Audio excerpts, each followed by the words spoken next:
কবিগুরু রবীন্দ্রনাথ ঠাকুরের লেখা চিত্রকূট। একটুখানি জায়গা ছিল রান্নাঘরের পাশে, সেইখানে মোর খেলা হতো শুকনো পাড়া ঘাসে। একটা ছিল ছাইয়ের গাদা মস্ত ঢিবির মতো, পোড়া কয়লা দিয়ে দিয়ে সাজিয়েছিলেম কত।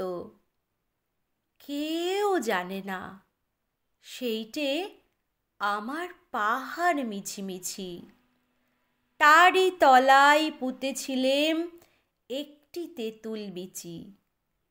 জন্মদিনের ঘটা ছিল 6 বছরের ছেলে, সেদিন দিল আমার গাছে প্রথম পাতা মেলে। চারিদিকে তার পাঁচিল দিলেম কেরোসিনের টিনে। সকাল বিকেল জল দিয়েছি দিনের পরে দিনে।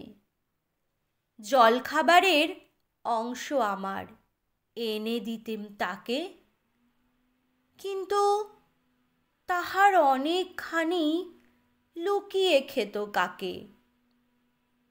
দুধ যা বাকি থাকতো দিতেম, জানতো না কেউ সে তো। পিঁপড়ে খেত কিছুটা তার, গাছ কিছু বা খেত। চিকন পাতায় ছেয়ে গেল, ডাল দিল সে পেতে। মাথায় আমার সমান হলো 2 বছর না যেতে।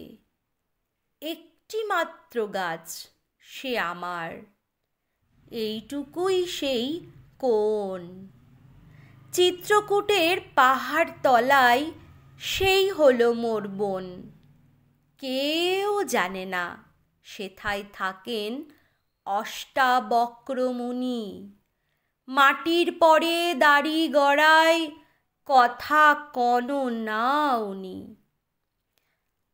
রাত্রে শুয়ে বিছানাতে শুনতে পেতাম কানে, রাক্ষসীরা পেঁচার মতো চেঁচাতো সেইখানে। 9 বছরের জন্মদিনে তার তলে শেষ খেলা। ডালে দিলুম ফুলের মালা সেদিন সকাল বেলা। বাবা গেলেন মুন্সিগঞ্জে রানাঘাটের থেকে। কলকাতাতে আমায় দিলেন পিসির কাছে রেখে। রাত্রে যখন শুই বিছানায় পড়ে আমার মনে সেই তেঁতুলের গাছটি আমার আস্তাকুড়ের কোণে। আর সেখানে নেই তপবন, বয়না সুরধুনী। অনেক দূরে চলে গেছেন অষ্টাবর্গমুনি।